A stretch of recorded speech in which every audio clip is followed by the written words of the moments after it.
everyone. Welcome back to Ted and Vero TV. My name is Veronica and this is my wonderful husband. Hi, I'm Ted. Thank you guys so much for joining us on another episode of Ted and Vero TV.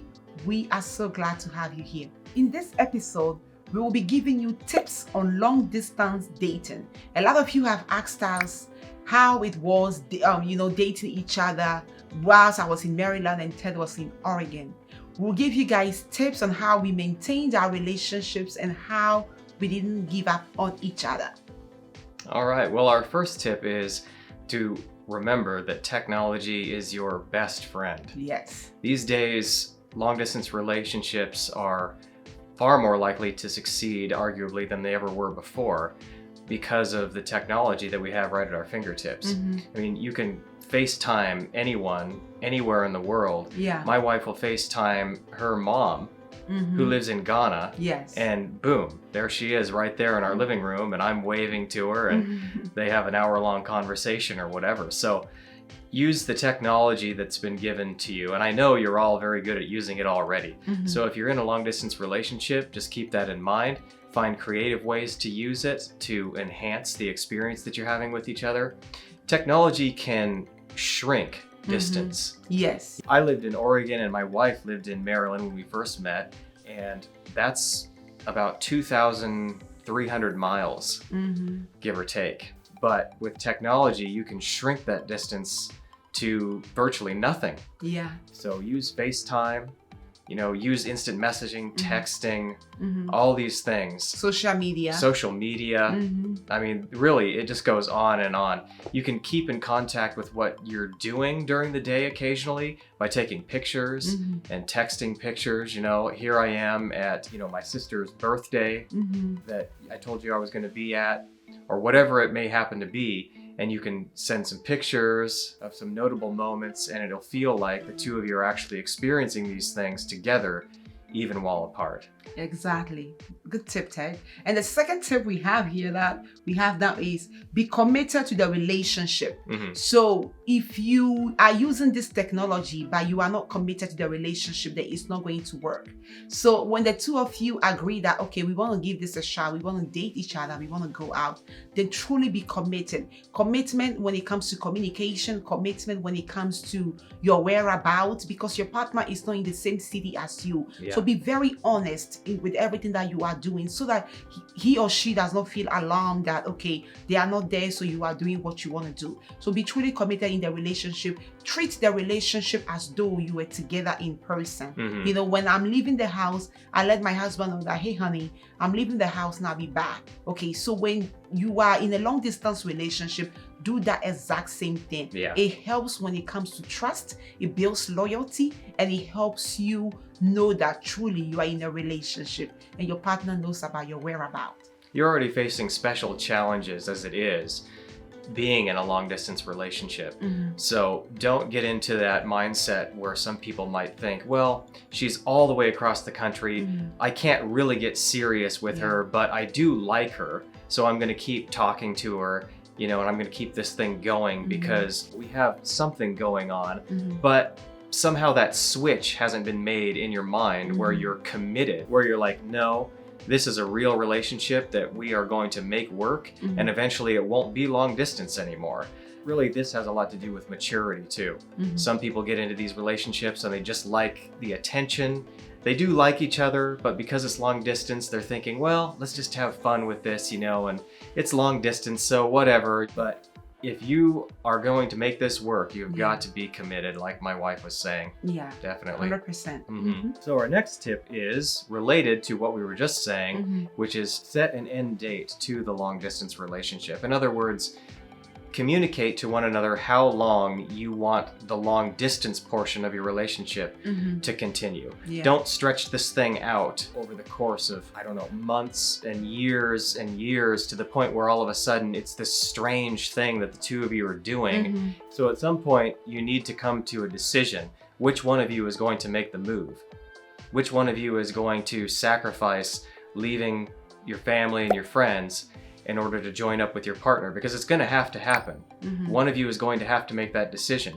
And it can be a hard thing. It was a hard transition for my wife. But if you're committed to this, if you are in love, then you're going to overcome all of these obstacles. So set an end date so that this doesn't stretch out for too long and eventually become something that is detrimental to your relationship and causes it not to work. Let's go to our fourth tip. What's the Okay. fourth tip? So the fourth is gift a personal object to the other person to hold on to. Yes, this is so important. So when Ted and I were courting each other, I gave him a dress when he had come to Maryland to visit me. I gave him a dress. I said, okay, take this dress with you, because I wanted him to have, I knew that this relationship was going to end in marriage. I was so strong in my feelings, and I believed that everything that God was doing was going to end up perfectly, you know. So I gave him a dress. I'm like, take this home, put it in the closet. And that's exactly what he did. He brought the dress home so he could have a piece of me with him in the house. That is so important. It will help the person feel connected to you and not feel like, okay, there is too much distance. A personal possession, you know, something that you love. And that was one of my favorite dresses that I gave him. I'm like, take this with you, you know. To someone, it might not be too much, but whatever you like, that you can give the person, that, okay, take this with you to have a part of me with you. Is very important. Yes, definitely. It's also a gesture of your commitment, which we were just talking about. Suddenly, one of my wife's dresses is hanging in my closet. It's a symbol of her commitment to making this work, to being with me, to setting an end date to the long distance portion of our relationship, to getting married, and all of the above. So definitely, both of you exchange something that belongs to you. Nothing big, something small. It goes a long way. Definitely. Okay. And our next one is try to do things together even though you're apart. This is also connected to technology being your best friend. I mean, just one idea I'll toss out there that is so obvious but people might not think of it is, if you're going to watch a movie, why not turn on FaceTime and watch a movie together? You know, when you're in that initial stage, you might not have the patience to do that sort of thing later in a relationship, you know, but when you're in that initial stage, you're first getting to know each other and everything is super exciting and super new, and just seeing your love interest sends butterflies through your stomach and you feel like you could do cartwheels or whatever. In that time, you can sit there and watch a 2-hour movie with your love interest over FaceTime, and it's not painful. It's actually a lot of fun to do those kinds of things. And there are plenty of other ideas too. You can even go on walks together in the same way. You can be on FaceTime and you can both be at a park. You know, my wife walking in a park in Maryland, me here in Oregon. It's just a way of you guys bonding. And doing things together even though you technically can't. And something else you can do is try to do games together. You can look online and just Google. So many of them. Right, just Google games to do with your partner long distance. And you'd be amazed how many things you can do just over the phone, not even necessarily just FaceTime, just talking. There are games that you can do together, all kinds of ideas. So listen to preachings together. Right. Yeah, anything that will help the two of you bond, do that. You know, and for us Christians, you know, is easy, you know, to do that. Read the Bible, try to dissect the scriptures together, have a deeper understanding on the Word of God. That truly is beautiful. Yeah, which we did. We did that a lot. One of the, I'm going to insert this in here. One of the first gifts Ted gave me was a Bible, a Geneva Bible. I had been looking for one for so long, and he gave that to me as a gift, and that was truly amazing. Yeah. One of the reasons why I knew he was the one. Our next tip is send snail mail gifts. Yes. So you can send your partner a letter. People don't do this anymore. I love that when people write you letters, you know, you can send them a card. People still do that, but personal letters, handwritten, you know, with a little kiss on the lip, on that paper is so cute. So you can do that, a little package here and there for your significant other. Just a gift to make them feel special, you know, so you can do that. Anything that you have in mind that you want to give them, do that, you know.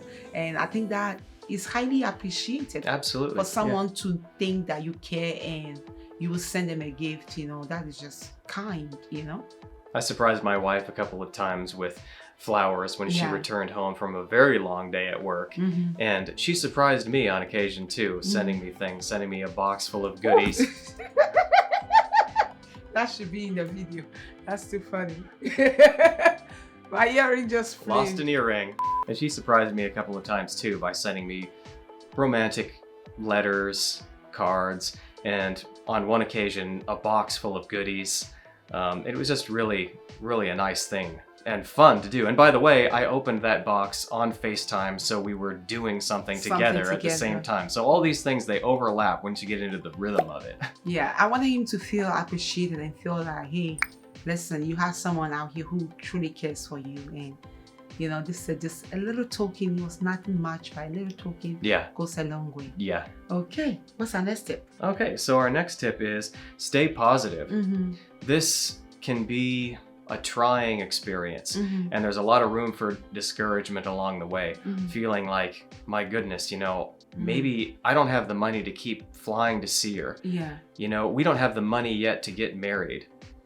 We want this to work right now, but we're saying a year from now, can we really push through? Can we push through? Exactly. Can we make this work? And all those voices are going to cause you to doubt yourself and to potentially get discouraged and to fall into a place where maybe one or the other of you starts getting cold feet and you start backing out, and you could sabotage something that's amazing. Yeah. If I had started to have second doubts and pulled away, or vice versa, if my wife had started having second doubts and decided, you know what, this is just, it's just not going to work. It's not practical. I really like you, but you live too far away, and I've got family here, and we don't have the money right now. You know, 100 other things you could come up with. We would have been missing out on the most amazing experience of our lives, being married together. So stay positive. Nothing happens without faith. Nothing happens without belief. It's true of anything. So have faith that if you're in love, this is going to work, and push through together and you'll get there. Yeah, encourage each other. Anytime the other person is down, try and be up for the person. I always say that even now in our marriage, I'm like, okay, we have to try and be in a place where when I'm down, try and be strong for me. Yeah. When you are down, let me try and be strong for you. You know, if we are both down at the same time, if we are not careful, we just fall into a ditch. Yeah. And that's something that is difficult to do, but you have to develop that. Okay. Yeah. Steady each other's energy. Oh, she's so discouraged today. What can I do to make her feel like this relationship can work? It's been done before. Other people have succeeded in it. And so it can work for us, you know, and just encourage each other and don't give up so easily, and don't listen to the noise around. Focus on the two of you and the love that you both share. Okay, let's go to our next tip. So our next tip here will be visit each other in person. Yes, if you can fly, if you can drive, anything that you can do to see the person in person, do that, you know. And I know it can be difficult, especially with work and everything, but make time at least once a month or once every 2 months, visit each other in person. Let there be an expectancy that, oh, he's coming, oh, she's coming, you know. Go on a date, you know, do things together physically, and that will help mend your relationship, you know, make it more easier. Whoever can travel should be the one to make the trip. As great as our technology is, getting to know each other, there's really only so much you can learn over FaceTime or over the phone or over texting or anything like that, or through letters, communication. When you're together, you're going to learn a lot. You're going to learn a lot. So don't forget to visit in person. Yes. All right, and our next tip is to avoid excessive communication and developing a possessiveness over the other person. You know, that can come from an insecurity, being that you are so far apart. You know, thinking, well, they live on the other side of the country or the other side of the world or whatever it may be. And who knows, you know, he or she might meet somebody else and I'm not there and I feel out of control. That's where this tendency comes into play, is this insecurity. So don't overdo it either. Don't over communicate. You know, it's like texting every 5 minutes, you know, where are you? Calling all the time. That pushes people away. Yeah, it can get to the point where it's like, whoa, okay, I don't know what I'm getting involved in here, but I don't think this is going to be healthy. Yeah. So maintain a good balance. Don't overdo it, but communicate creatively too. You know, when you do communicate creatively, keep the energy up, keep the mystery up to some degree, keep the excitement up, keep the interplay and the inner exchange of a new chase up to some degree. And don't forget the simplest things too, like a good morning text. Yes. Always send a good morning text. Always send a good night text. I mean, you've ever been in that situation where you're trying to develop a relationship and she or he has said good night by text, for the last 2 weeks, and then for some reason one night you didn't get a good night text. Yeah, you're like, what's going on? Yeah, you stopped talking maybe a half hour ago and you sent something and you didn't get a reply, and it's like, did they go to sleep? Are they busy? What's happening? Yeah. This happened a couple of times with my wife and I, just because I got busy. And before we developed that trust and security with one another, it got a little bit frightening, thinking, is it over? Did he shut the door on me? What's going on? So don't forget the good morning text, the good night text. Even send maybe a good night picture where you're laying there and you're just looking all cuddly, like I miss you, good night. Yeah. It makes a big difference. It does make a big difference. But when you are doing all this, like Ted said, do not be too possessive. Yeah. That pushes people away. Yeah. Give them room to breathe.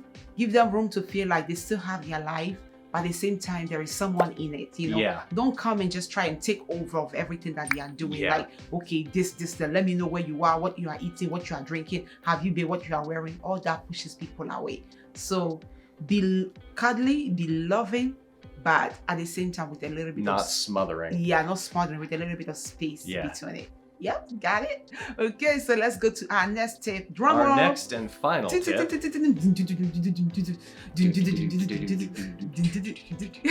Our next tip is set ground rules to manage expectation. Yes, make sure you set ground rules. Everybody has expectations when you go into a relationship.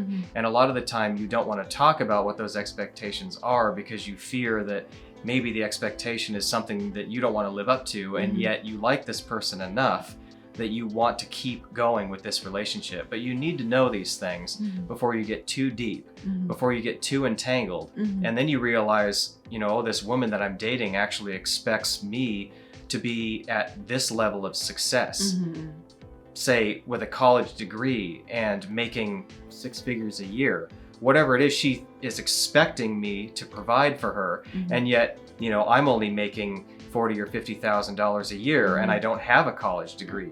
You need to communicate, what are the expectations? Are both of you in this headed toward marriage?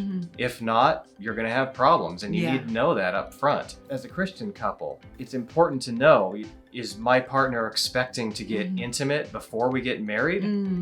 That's a big one. Very important. It's very important that you discuss these things. And as Christians, you need to be on the same page. We're going to wait until we get married.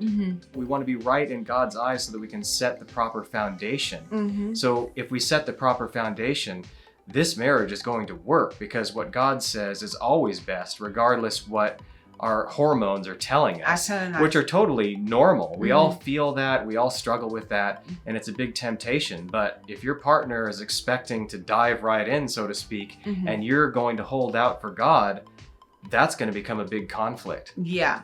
And do not hide anything. Do not pretend. Pretending never did anybody any good. Yeah. So if you tell your partner that, oh, I'm also in the, my expectation is that, we won't have sex until we get married, and then, he puts a ring on your finger, and then you decide that, oh, actually, I want to do it now, then that is breaking the promise, you know, and you are actually violating that expectation that you both had.